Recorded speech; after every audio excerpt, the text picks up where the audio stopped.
What's up, you guys? Welcome back to my sixth episode of Even Eden. I am here with my good friend Tay, or you know her as the Underdog's mentor. This episode is so special to me because Tay is actually one of the very first people that I met on my journey who was actually publicly speaking about being targeted, being gang stalked, dealing with cults and covens. Because in the height of my confusion and illusion and the abuse that I was going through.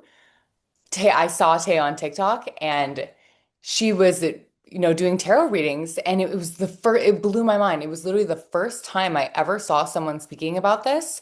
And I knew immediately that I had to contact her. I had to work with her. And so when I reached out to you, Tay, I was still in Colorado. And it was like I had just been like freshly like betrayed by the people closest to me. And I was just trying to make sense of it all. I had no idea what was going on. And your video was the first video that ever brought me clarity. And I remember it so clearly. I was moving out of my apartment in Colorado because I was running away from the people that were attacking me. And I had this call booked with you. And this is right before the main witch in my life, who was my best friend at the time. It was like after your reading is what like literally exposed the truth of who she was. And so I just like I want to thank you so much for that. I want to like do you remember that call that we had, the first one? I do. Yeah. I And do so remember it. I want to ask you, Tay, what made you come out? You were literally the first person I ever saw online. I truly think that you were the first person, like out of all the chosen ones. I haven't seen anybody else do it until I saw you. So what made you want to, come out and start speaking about that? Because that was just so much. It was like at the time I couldn't fathom speaking about it the way that you were. So I was at a point in my life where I had nothing left to lose. I mean, I was broke. I had like a broken arm, so I couldn't go get a job if I wanted to. And I knew that I had to start creating some sort of revenue for myself somewhere. So social media was really my only option, right? And I have been working on social media, trying to grow network marketing businesses since I was 22. I know how to build a brand, all of those things. And I know that it's really important that you be vulnerable. And I always knew that I wanted to help somebody. If I could just help one person in the world who was going through what I was going through, it would be enough. And I started moving with the intention to show up for people that were like me. I didn't know how I was going to find them or whatever, but I just wanted to be the voice for people like me that didn't know what was happening to them and didn't know what was going on. It was never with the intention to expose anybody for what was happening to me, but I just wanted people to know that I believe you and you're not alone. That's amazing because I know a lot of us that, like especially when I came to you, I had no idea what was happening until I saw your video. Your video gave me so much clarity and so much hope that it changed everything for me. It was like, okay, like because to feel alone in a situation like that, like to being dealing with actual like demonic entities, like having supernatural experiences that you can't explain to anyone, otherwise you're gonna look crazy, the narrative of these people they're already painting of you. Um, Right. and it's just like it's such an isolating scenario in general. And so without community, it really is like the perfect, this is like what the enemy's plan was it's the perfect storm for someone to take themselves out. Because it's Yes. like to not be believed and to be like being brutally harassed and tortured spiritually. And it's like unless like for the voices that were speaking out, and this is why like I truly like commend you and like I like view you as someone who played a fundamental role in saving my life at that time because the torture that I was dealing with, if I didn't have community, if I didn't see your videos, if I didn't see Gaff and Alex's videos, um, I I wouldn't have known what to do.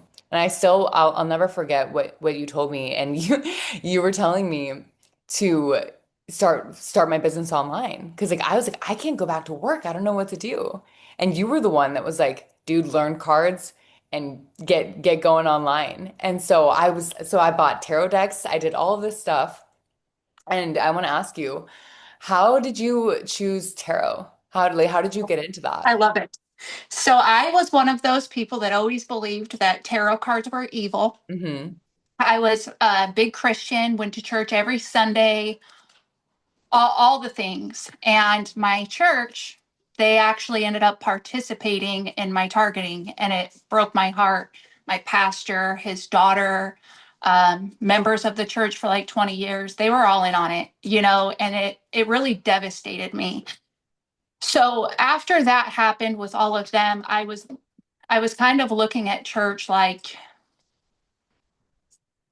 I don't know how to explain it. It's just I didn't have my belief in a building anymore, or really even on the cross, right? It just, you people love Jesus so much, but yet you participated with this organization that was trying to slaughter me.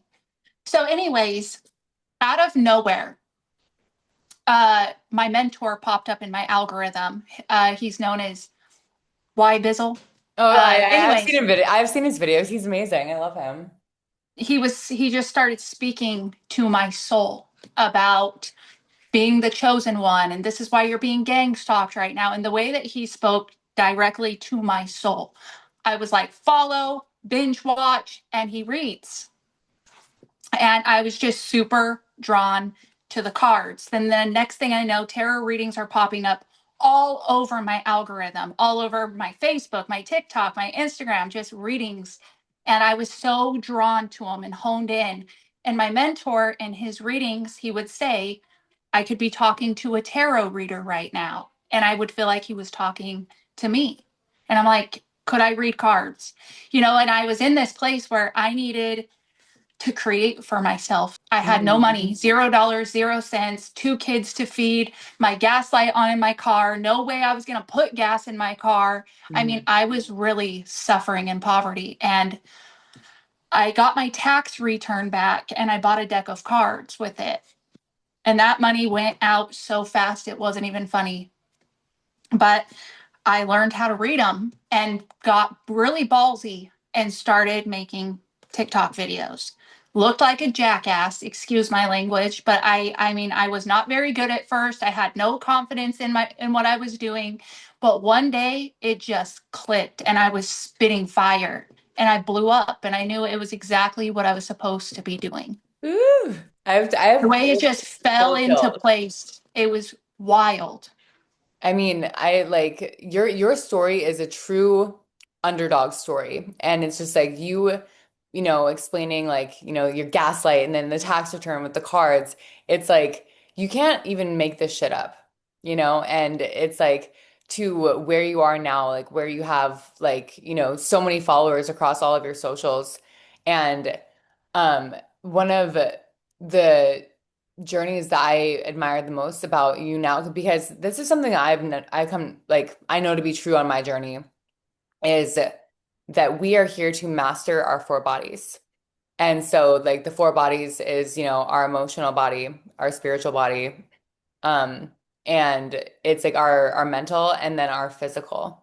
And so that's the four bodies that we're here to master. And your journey with your physical body has been so inspiring. And it's like I was just telling you before we start recording that it's inspired me to get to the gym and like, like lift weights and go on like my own little fitness journey. But that's another one I want to ask you about is like what led you to, because it's like this is something I've learned a while ago about mastering the four bodies, but it's to naturally go to that, I feel like I've noticed a lot of the chosen ones. This is actually a natural progression for many of us, where it's like after the spiritual battles, we're all kind of naturally like getting back into remembering the oneness and the balance of our health is just as important as the spiritual and, mental.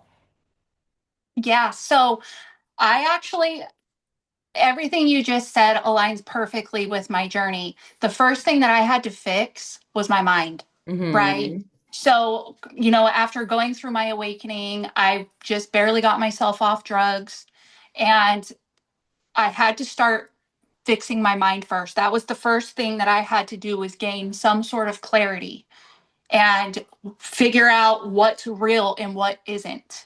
Mm-hmm. So once I did that, once I had a clear mind and knew reality from not, then I had to fix my money because I had no money. How am I going to survive?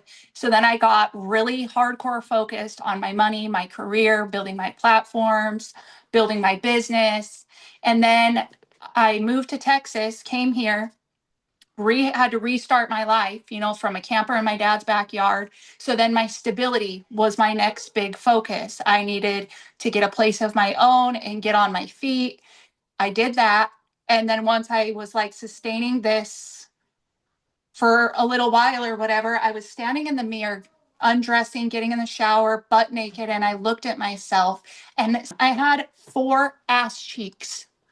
I mean, I'm not kidding. I had my butt cheeks and then my muffin top roll over the back. And it looked like I had a double butt. And I was like, oh, hell no. Like, I realized in that moment how much I had been neglecting myself, Mm-hmm. eating trash, eating garbage, sitting at a desk all day long. There's no physical activity for me. And I was an athlete in high school, Mm-hmm. and basketball was my dream and my passion and competition. And so I made the decision that day to get to the gym and sign up for a membership and get my shit together, dude. Because who I was embodying in that mirror today is not who I am. Mm-hmm. So Mm-hmm. that's what prompted that. But it was a process. I didn't just do it all at once. I had to fix things piece by piece by piece Right, right. And to like, really embody this whole new me. well, I think that's like why, like, you're such a source of inspiration for so many people, is because it's like your story is like it's like it's so relatable on every level that it's like, I see so much of my own journey in your story, and it's like not many people have the raw authenticity to show up and post their physical progress with the gym, it's like because, you know, we are battling such like deep shame and deep insecurities because and guilt and all of this like programming that has been basically indoctrinated into us to keep us vibrating at the controllable level. And it's like unless like because as somebody that's chosen, as somebody that is destined to be a truth speaker, you need to have the courage to show up because you are the permission slip for the others to remember who they are, for the others to know that it's okay and that they're not alone. And that's why I'm just so in awe of your journey. And yeah, it's just like such a blessing like that what you've done for not just me, but for so many other people.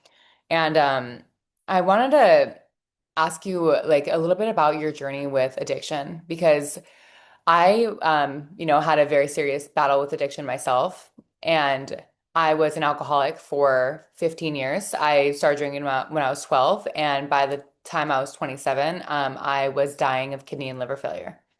And it was just hell on earth. And it took me, so when I had my spiritual awakening on the day I got sober, April 3rd, 2021, 4321 is my sobriety date. I spent Easter weekend in detox and it was insane. And so I had 1 year. My first year of sobriety was the best year of my life.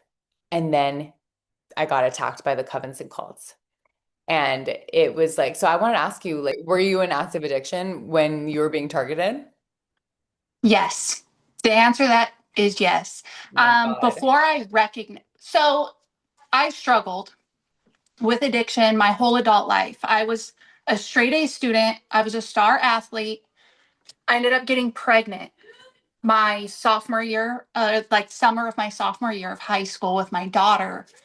Had her on prom day of whatever of my junior year, and by the time I graduated high school, I was 19, and I got involved with the wrong crowd. Um, I terminated a pregnancy, which, like, the guilt and shame of doing that royally fucked me up. Hmm. And sorry. No, And I just wanted to like run from who I was, and what I mhm, did. And um, I was hanging out with the wrong crowd of people. I was mhm, the last person that anybody ever thought would like live that lifestyle.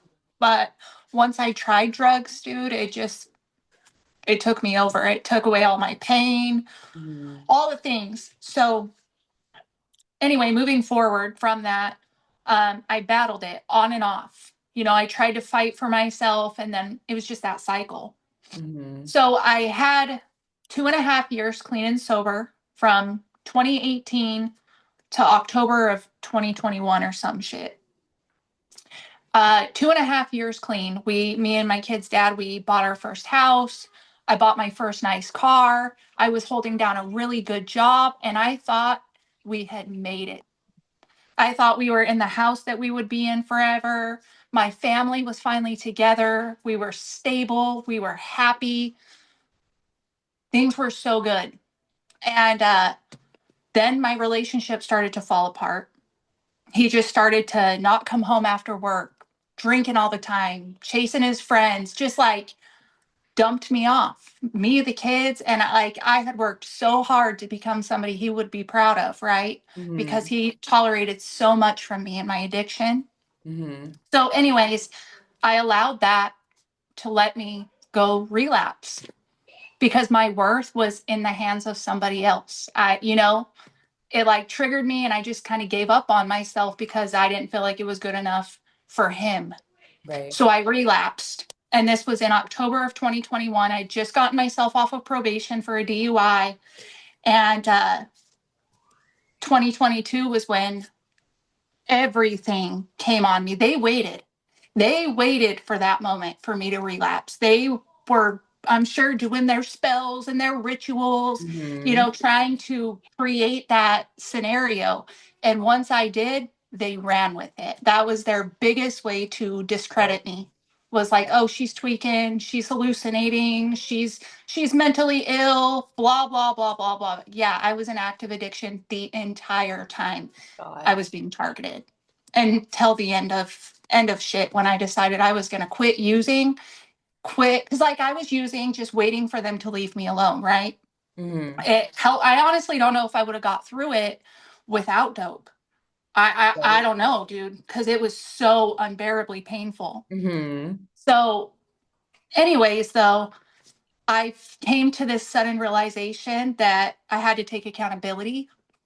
I couldn't keep blaming these people for where I was at. Yeah, they were fucking with me or whatever. Excuse my language. They were messing with me or whatever. But what am I doing to fight it?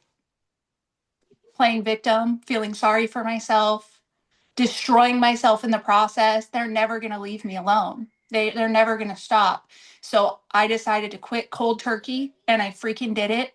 I put it all down. I cut everybody off. I remember I looked at my kids in the rearview mirror of my car. They were both in the back seat and I told them I was sorry. I'm sorry I let things get this bad, and I'm going to do whatever I got to do to fix this mess, you know? And that's when, like, the divine intervened. That's when God really started to show up for me, and the energy shifted. It's like that Wheel of Fortune and the tarot where everything started to turn in my favor. mhm. Unbelievable. Yeah. Like a And miracle.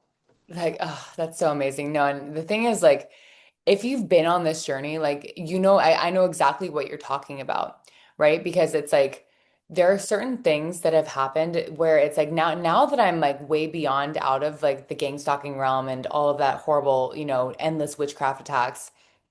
I look back on some of my journey and it's like some of it was so freaking supernaturally divine that it was like things that were happening that was like it all had to be God. It all had to be God because there was like certain things like when I was dealing with the super heavy like my ex was like literally possessed by a demon. Hmm. Like straight up like that it wasn't him, Mine too. Yep. and it was like and I was like I was scared. And it was like I felt Archangel Michael's shield. And it was like, and I saw the angels with me. And it was like I was experiencing like full-blown supernatural protection on every level, where it was like when God starts showing up for you because you're like because you know that there's moves that you're about to make that are not going to make sense to anybody else, but you know that you're being guided. That's part of one of the craziest parts about the journey was like, we're all kind of been on our own solo missions because it's like we've had to make moves that have just baffled people's minds, because it was in order for our survival. And yeah, I mean, that's just I couldn't imagine being in actual like active addiction because I know that the purpose of the attacks that they were doing to me were essentially to get me to go back to addiction. Because Right. I already had almost like I had I think exactly a year sober. Or no, I was 2 years sober when they started attacking me. And so, because I like the attack started in March of 2023. And that's like, April 3rd is my sobriety date. And so I had 2 years of sobriety already. And it's like, I know that they were trying to get me to go back to drinking and doing drugs so they could discredit me. And they couldn't. And so, like, because like, I feel like that's what ramped up the attacks for me is because it's like being in sobriety while dealing with all of this, the catch 22 was I actually moved home to Hawaii to work at my family's bar. And I didn't realize this at the time, but majority of my coworkers were also in a coven. They were all witches. They were also trying to steal my destiny. I went from one lion's den to another. And it Right. was just like, and that's when I was like, nowhere is safe. What the fuck is going on? And it's like, so did you experience that when you moved, or like was it just in your hometown that you were dealing with? It was just in my hometown, but I haven't been around enough people to Hmm. experience it here. Right. I mean, I've been working for myself from my phone, from my bedroom since I got here. I haven't been in a workplace situation or I don't have friends, dude. I have literally been a hermit Hmm. since everything went down in 2022. I completely keep to myself, mind my own business. The farthest I go is the gym. And once in a great while, we got to go do something and get out of the house or whatever. But Hmm. I don't associate with people. No, see, well, I actually love that, and it's like, so when you told me, this is like, I want to segue this into this story because I feel like it's very relevant. When you told me to buy a deck of cards and, get into tarot and all of this, I did that. I bought multiple tarot decks. I was excited, dude, right? I was like, because you were my source of inspiration. I was like, okay, like I'm gonna do what Tay's gonna do, like because it's like I didn't feel competition with you ever. It was like I felt sisterhood. I felt true connection. And that's what the journey is about uplifting each other. There is no competition. And so that's why I was like, okay, I'm gonna do that. And then this is when I was like, very, very tapped in because I had to be, because it's like I was doing so much meditation, so much breath work, because it was all I had, really. And then one day in meditation, I received a vision, and it was essentially God telling me, do not do tarot. Do not do it. And at the time, I thought it was because I was being, because I was also reading the Bible, and I was like, I thought it was because God was like, tarot's evil. And so I didn't tell anybody that at the time. So I was like, well, I guess I got to get rid of my cards. I don't know what else to do. So I started doing like, like talking head videos.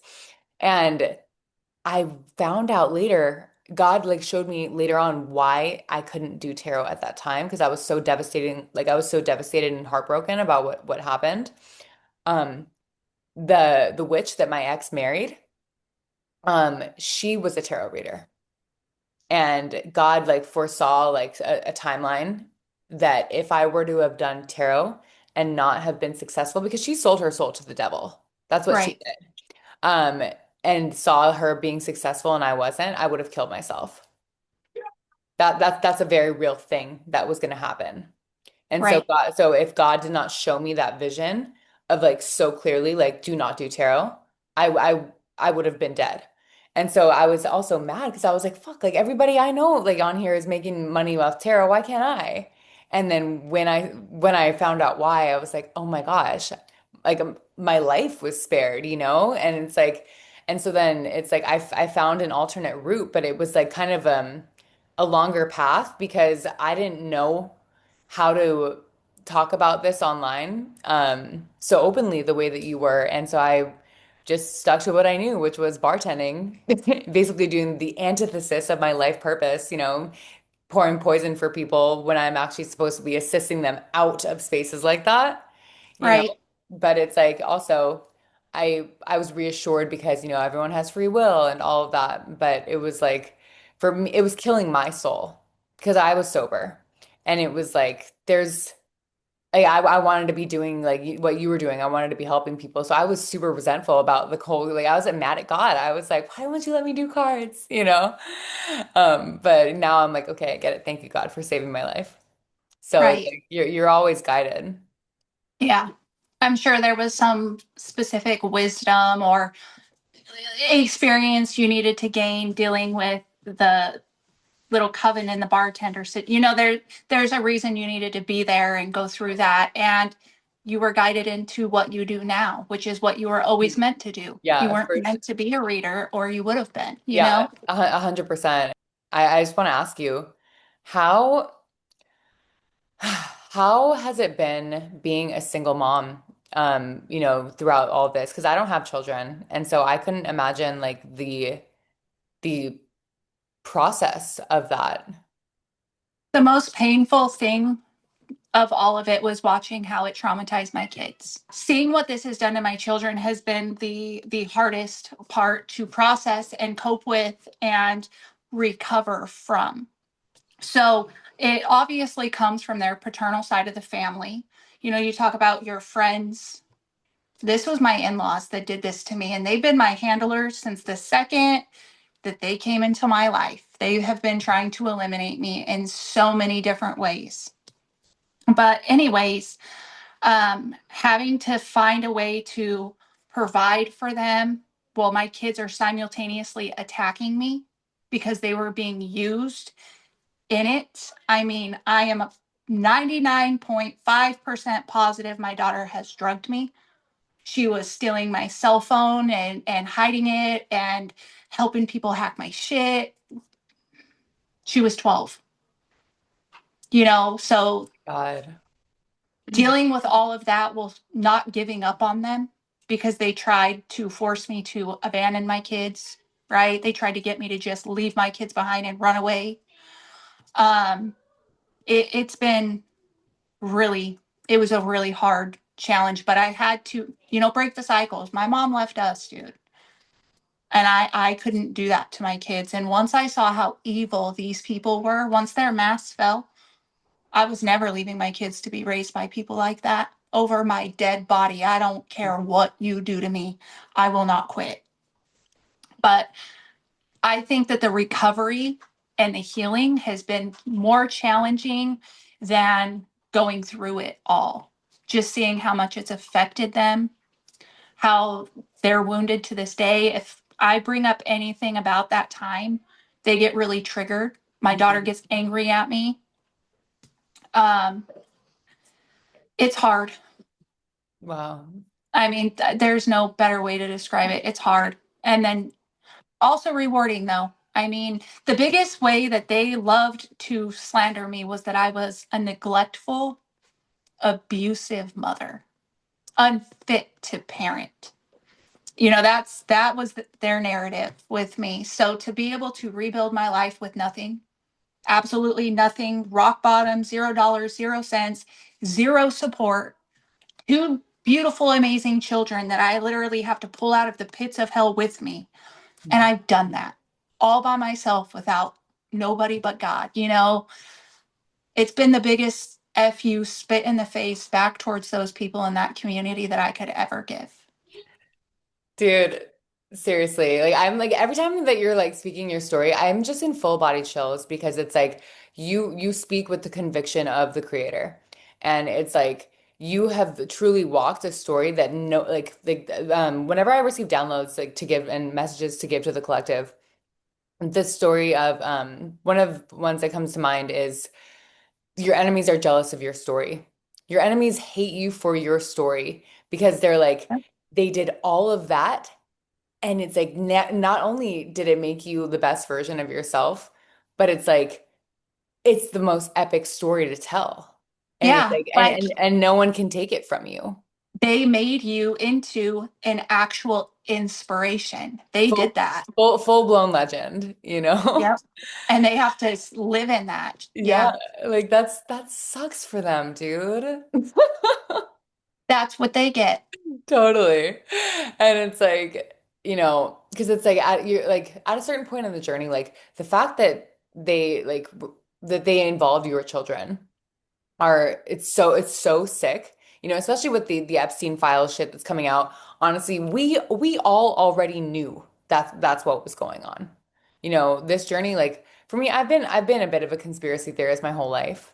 Right. And it's like, but like on my spiritual awakening that like, 5 years ago, I really started to see things for what it was. And I believe that's like when I started accessing my gifts in sobriety, because it's like I was receiving my divine inheritance in sobriety like full blown like in 2023 like the beginning of 2023 I was powerful like super supernatural things were happening to me and it was like the best time of my life right before the attack started. I was on the highest high because I knew I was about to go places big because I knew and then it's like they pulled the rug on me real Yeah, quick. that's where I was at too in 2021. Like, Mhm. I couldn't even believe what we had Mhm. created for ourselves, man. And they Right. wanted to tear it down. Yeah. Yeah, that None of the people that were around us were happy about what we were building. yeah. And They were like pissed. Oh, the kids have stability and their parents love each other and it's healthy. We got to just run it, you yeah. know? Totally, dude. And so that's why it's so crazy because it's like when you like I feel like, this has opened up my eyes in such a way and it's like I'm still healing from a lot of it. Like I'm still healing the paranoia of it all. Because I don't think I'll ever not be paranoid about certain things. Just because it's like to know like that I was dealing with so many wolves in sheep's clothing um to just I had no earthly idea that people were capable of that type of malice, that they were capable of that type of like sadistic sinister behavior. And it was heartbreaking because it's like I don't move like that, and I was moving through the world where I genuinely want the best for others. I will like, support and clap for strangers. If you like your win is my win. I'm truly a girl's girl. If like one of my friends liked a dude, he's automatically ugly to me. You know what I Right. mean? That's literally how I am. And it's like, and I've always been that way. And it's like, I wasn't viewing myself like that because I was the perpetual people pleaser. I was the doormat. And it's like, and I was always overlooked, always. And this is something I've noticed in the collective as well, is you know how fucking dope you are. You know. And it's like, and it's also a heartbreaking, paradox where you're like, why isn't that being reflected back? Why does nobody else like want to experience me because I'm a multidimensional, infinite creator, like with like infinite love? And it's like, and I do all this for other people, but no one wants to do shit for me. And I think that's like when your heart really gets broken is like realizing that like not only do people not want to see you win, they want to fucking kill you. Yep. And it's like literally like I had like my friends were doing death spells on me. Like these are like my like people I trusted with my life and it was like they were offering me up to the devil and I was just like what is happening? How many people are involved in this? And it's way more than I ever expected. And they're up, but the thing is they're like I haven't really come out and exposed anybody because I already know how God rolls. I Right. already know how God rolls. I haven't exposed anybody's names.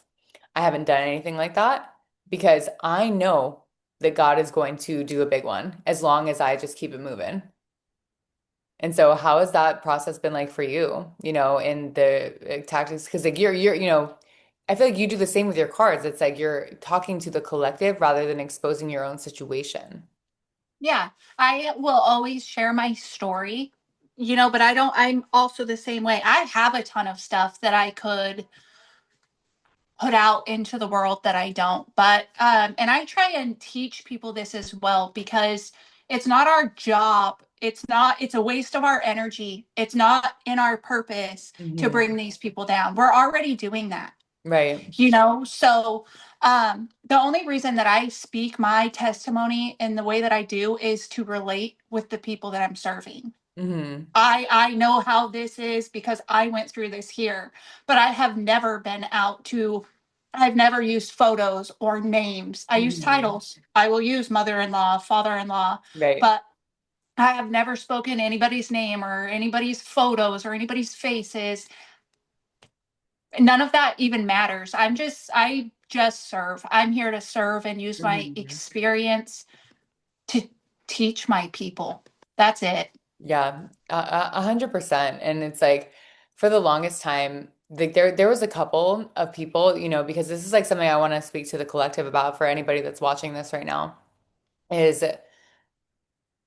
when you what just because these people did you in the absolute most vile, disgusting, horrible ways, when you wish the same for them, if you wish on their downfall, if you can't rest until you see your enemies fall, it's never going to happen. God's not going to allow that to happen. God will actually let your enemies prosper in front of your face. And it's like the thing is you have to understand the focus has to be inward. You have to like know thyself. You have to know the relationship with the creator and how this works, how energy works, how it moves. Because for me, like nothing was going to move or change in my situation until and God didn't frame it to me as forgiveness because forgiveness was a tall order at the time. I don't think it was like really labeled as forgiveness, but it was acceptance and release and let go. And it's like that's because it's like if you can't forgive, some of these things were so sinister and vile, like getting children involved and all of this like evil, like just beyond. Framing you, trying to, smear your name as like a criminal pedophile like they are. It's like if that any of that has happened to you, it's all about release, trust, and trusting God. That's literally it. Because you an eye for an eye is not the way, that's not the route in this one. Yeah, like how you were saying, God will let your enemies prosper in front of you. The Hmm. biggest part of their karma is watching you rise. Hmm. That is it's going to be the most painful to them. Totally. Sure, them going to jail or losing loved ones or being poor, like they'll get that in time or whatever, but nothing is going to piss them off more than seeing you elevate. 100%. Nothing is going to make them lose more sleep, burden them, stress them out, cause them a loss Hmm. of appetite, make them go down a spiral of alcohol and drugs than watching you rise up. And so Totally. many people get so focused on trying to make sure that they're seen and they're exposed Hmm. and it's coming from their wounding. They Right. need the validation or this or that, but it's like once you just make the decision to let God handle that situation, because Hmm. He absolutely will, 100%.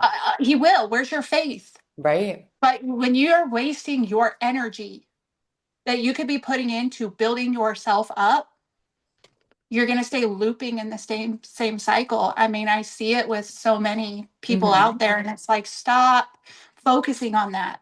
Start focusing on building yourself up. You know what I'm saying? Absolutely, I couldn't agree more.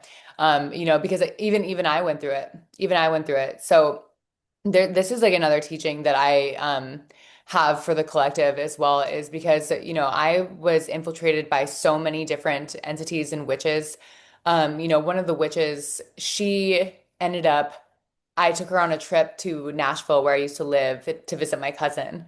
And she, is one of the ones that's tried to date my ex also. And it's like she ended up moving into my old room with my cousin while she was attacking me. And I'm trying to warn my cousin. I'm like, she's a witch, like, and all this stuff. And it's like my cousin was full, like, had the wool over her eyes. Like, it was like everything that was going on, regardless. Like, at this point, she's kind of complicit because I've warned her multiple times what's about to happen. And it's like, my frustration with that because they try to stay tethered to your timelines because everything is about the law of attention. Your attention is Right. your gold, it's your currency. And so the reason why, because these people are parasitic, that's what they do. That's why they try to weave themselves into your story. That's why she targeted my family as a means to stay in my story. And that sounds ego narcissistic. No, it's not. It's the truth. It's like they are that sick. They are that calculated. They do that. She literally purposely moved into my room. She literally is living in my old room right now in Nashville. And that one drove me insane because my whole family is blinded by the illusion of her. Blinded. And it's like so that's why recently when I went home, I had to cut my whole family off because they're still supporting her. And I'm I'm so just sorry. thank you, but it's like this is something that like this is one of my biggest lessons is God had to be like, hey, eyes on me, not over there. It's like you have to cut everybody off. And so it's like the true focus needs to be your elevation. That is the only thing that matters. It's the only thing that's going to release you from the pain is when you finally start to taste the success, the life that God has for you. And it's like, and you just have to trust and know all will be made right. God is a just God. Exactly. And like you cannot elevate if you are so focused on the same timeline you're trying to leave. Yep. You know, if you're consistently talking about the gang stalking, you're Hmm. putting your focus on it all the time. You're creating your Yeah. world, man. You know, Hmm. you're creating it. You got to start ignoring it, tuning it Hmm. out of your world. Even if you do see it, no, the fuck you don't. Okay. But it's like, no, you don't. Quit talking about how broke you are, how the lack of support that you don't have. Stop. Right. You know, Right. it's this is where you have to take back control of yourself. You Hmm. got to start controlling yourself, changing your belief system, reprogramming your mind, and being aware and conscious. And that is a free will choice. Totally. We have to make that choice, and that is the only way that we are going to create a different world for ourselves. I'm free from the whole targeted individual title. I will never claim that as my Hmm. identity ever again. I'm completely free from that. I don't deal with SUVs following me or people sitting outside my house or, Hmm. the crazy hologram technology anymore. And even if they tried, even if they attempted to do that to me, I would never give it attention. That's Right. why they don't. It would Yep. be a waste of time. Totally. And I just made a video about that yesterday because this new timeline, I was experiencing this at the gym yesterday, and this is like what led to the download of the field is going to test you. And so this is people, first of all, people need to understand their power as a creator. They need to know. You need to know how to speak life into yourself and not the programmed, self-deprecating belief systems, as well as this is like, it's way more advanced technologically than people can even imagine. This is the simulation, and people don't understand. It is that like it is that advanced. We are the technology. And so when I was in the gym, I was receiving flickers of an old timeline, which was the gang stalking realm. And I was like, and I just like, I knew at the time, I was like, I'm like, that's not part of my reality. And in my mind, it was like, it was my spirit guides that were saying it to me. It was, thank you for sharing. Put my attention elsewhere. And it was like, because that's how you have to move. It's like if you react, this is like that's why your reactions, you cannot react. Otherwise, it's going to keep an old script alive. Remember, you are the author of your life story. You're the author. The enemy, the polarity, is trying to steal the pen back from you so they can rewrite the script to keep you in looping karmic cycles. And so, as when you're reclaiming your authorship on that journey, you have to remember your power.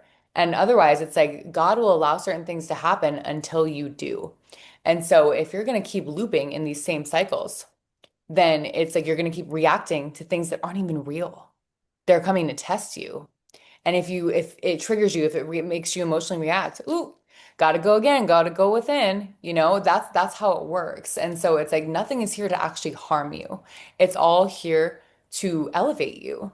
And it's like, and if you mess up a test or whatever, it's like, no, you didn't. It's like it's all part of your learning process. People really need to learn to fall in love with the journey. Yes, the field tests you, and it's like sometimes it gets annoying. You're like, frick, can I just live for a second? But it's like at the same time, when you understand that your power is the creator, you're creating the rules of the game. Change your perception of it. Hey man, this is a fun ass video game. Let's play. Yeah. It makes it way, way trippier and better, in my You know experience. what's wild is I had this experience at the gym too. It's been a few months. I was Mhm. walking on the treadmill in front of the big glass windows, and this drone comes and it flies in front of me, directly in front of me on this treadmill, and just hovers. Mhm. The first thing I wanted to do was grab my phone and start filming it. Right. Right? Because it's like, is this drone here to watch me? But I didn't. It's like, don't give it your energy. That was what Mhm. I told myself. Even if it is here for you, do not give it your energy. It's not there. And I just kept going. I left my phone. The old me would have. Mhm. When I was going through everything back in 2022, I was filming and recording everything like a freaking psycho nutcase out of a scary movie, man. And Totally. so I didn't even respond to it. I wanted to and was tempted, but I had that self-control to not. For sure. Yeah, no, it's so funny, man. It's like we were really like the way that they wanted to paint us because this is what they did. They were already talking like smearing our name as crazy and unstable and all of these things while they were doing black magic on us to make us look crazy and unstable. So it's like the ultimate evil devil's playbook. It's like you're not imagining it. They are, you do look crazy. And so it's like how you just transmute that is like you just gotta freaking laser focus, eyes on God, eyes on you, and just keep building.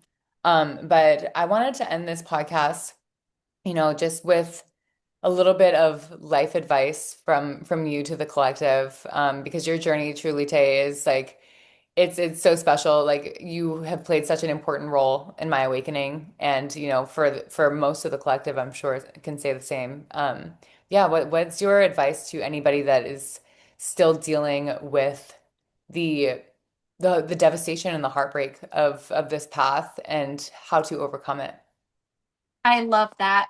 So, how you said eyes on God, and that is the exact answer.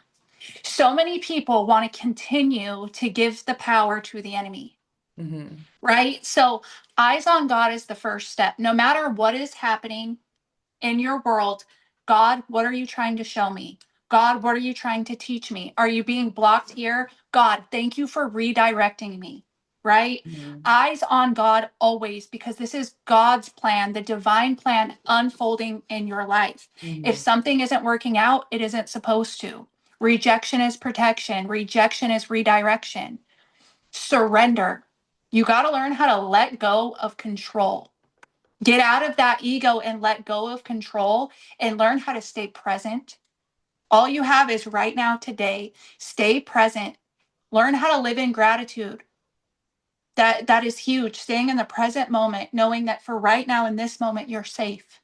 You have enough, and not stressing about how or when or why or whatever when something's going to work out, and just going with the flow. That is exactly how you make it out of hell and get into heaven. And the you've got to make the decision that that's what you're doing. You got to let go of hope and step into the knowing. You've got to let go of fear and start moving in faith. And you've got to believe in yourself. That Amen. is my advice. Oh, beautiful. Well, I think I'm gonna end it there. That was fire, dude. So thank you so much, Tay, for coming on. I appreciate you so much. I would love to have you on again in the future. And yeah, thanks for tuning in to another episode of Even Eating, guys. And we're gonna end it there. Peace. Okay, thank you.